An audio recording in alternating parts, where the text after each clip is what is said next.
Je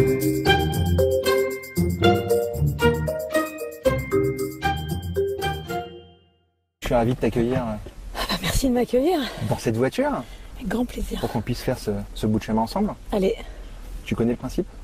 tu me le réexpliques, mais bon, a priori, j'en ai vu 2-3 avant quand même. Une liste de questions quand tu es sélectionné et tu vas en fait les retrouver dans ta boîte à gants qui se trouve juste devant toi. On est parti? Allez. Allez.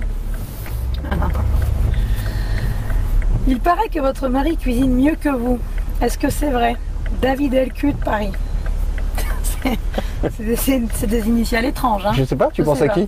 Je sais pas, moi je suis Stéphanie LQ, David LQ, je sais pas, j'ai un mari qui s'appelle David, je sais pas. En tout cas, évidemment, il cuisine mieux que moi, il m'a tout appris. Non, blague à part, c'est vrai que j'ai beaucoup appris avec David pour des choses très simples, pour une raison très simple qui est que d'abord je suis rentrée commis dans une maison où il était déjà sous-chef, donc l'expérience effectivement parle. C'est un grand technicien.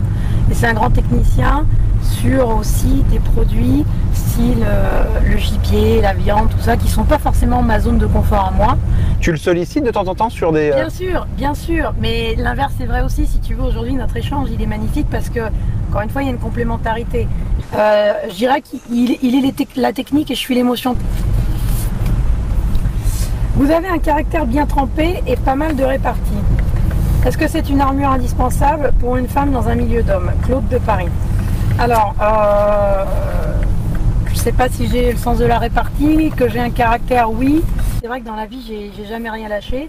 Et heureusement que j'ai jamais rien lâché parce que tout ce que j'ai aujourd'hui, je suis allée le chercher, je suis allée le gagner. On m'a pas fait de cadeau, la vie m'a pas fait de cadeau, comme à tout le monde. Hein, mais je veux dire, c'est sans cette force de caractère-là, est-ce que j'aurais réussi à avoir ce que je veux? Et j'ai pas encore tout ce que je veux, mais évidemment, je pense que non. Cette armure-là, je me la suis fabriquée même avant, un petit peu avant la cuisine, pour me dire attends, il faut que tu te protèges un peu dans la vie parce qu'elle est dure. Si à l'école, j'étais pas forcément, la fille avec 50 copines autour. Il y avait un petit côté très solitaire, pas sûre de moi du tout, très timide. J'étais jamais en position de force, quoi. J'étais toujours en position de faiblesse et je morflais. Et puis à un moment, tu te dis, il faut prendre le revers de tout ça. Moi, j'ai un caractère où, d'une manière générale, je suis passionnée. J'adore ou je déteste. Et je suscite souvent ça chez les gens. Ah bon, c'est étonnant. C'est-à-dire que soit vraiment, il y a un truc, il y a un feeling et ça passe bien, soit généralement, il y a l'effet contraire. Mais c'est pas grave, hein. En 1967, Dalida a tenté de mettre fin à ses jours au Prince de Galles avant d'être sauvée par une femme de chambre. Est-ce que, comme elle, tu aimerais mourir sur scène? Entre parenthèses, sur ta scène, Ludo de Vanves. Alors, effectivement, Dalida séjournait au Prince de Galles. Effectivement, elle a tenté de mettre fin à ses jours. Alors moi, j'en suis pas là. Hein. Effectivement, mourir en train de faire ce que tu aimes le plus au monde, c'est pas mal finalement. Mais il y a un lien avec le fait d'appeler le restaurant La Seine? Non, pas du tout. Je trouvais la question d'ailleurs, Ludo, assez rigolote parce que j'avais pas fait le lien jusque-là. Bravo. Non, il n'y a aucun lien.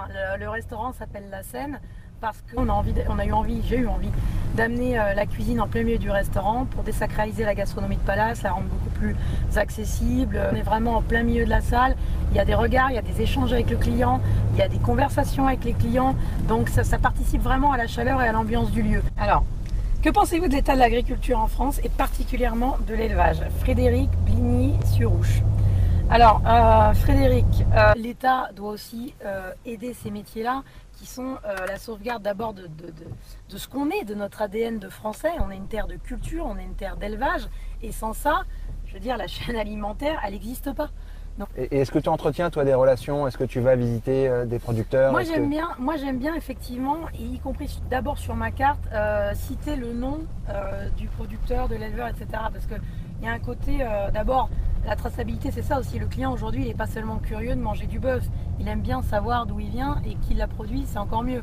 Les huîtres, c'est pareil. Aujourd'hui, moi, je suis en train de regarder pour faire ça même sur la farine. Parce que c'est bien de dire que le pain vient de tel ou tel boulanger. Mais la farine, elle vient d'où? Elle a été produite par qui? Avec quelle variété de blé?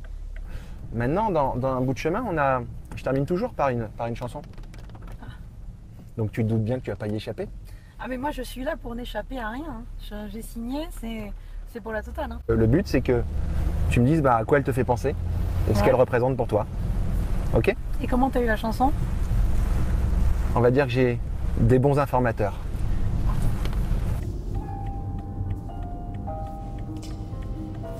Alors, je vous parle d'un temps, les moins de 20 ans.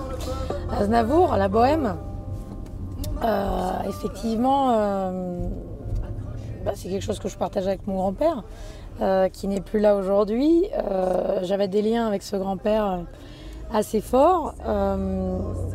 Il adorait Charles Aznavour, il chantait beaucoup, il dansait beaucoup, il était très joyeux. On faisait le potager ensemble, il m'emmenait au marché avec lui le samedi matin. On s'arrêtait, il se prenait un petit verre d'apéro et moi une grenadine au bistrot du coin en sortant du marché. C'était un petit peu notre secret à tous les deux. Donc il y avait un lien à la fois très fort et indescriptible entre lui et moi.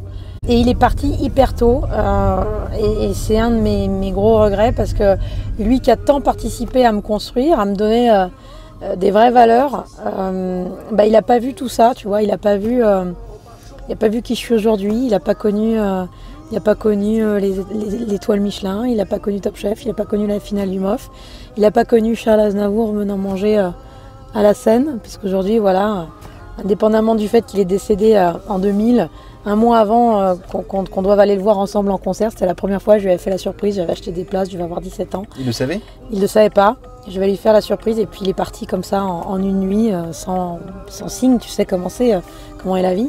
Aujourd'hui c'est toujours un pincement et une fierté quand j'ai Aznavour à table parce que mon grand-père n'a pas pu manger ma cuisine aujourd'hui, mais celui qui était son idole, l'a mangé en tout cas 2-3 fois. Et voilà. Et pour moi, c'est vraiment, tu vois, c'est les vraies valeurs, ça. C'est ce qui m'a été transmis quand j'étais enfant. C'est ce que j'essaie de transmettre à mes enfants aujourd'hui. Merci d'avoir accepté que l'on fasse un bout de chemin ensemble. C'était très agréable de faire ce bout de chemin avec toi. Un coup sous le soleil, un coup sous la pluie. Mais en tout cas, j'ai bien aimé partager un petit peu des choses que je dois dire, j'avais pas trop partagé avant. Je vous parle d'un temps que les moins de 20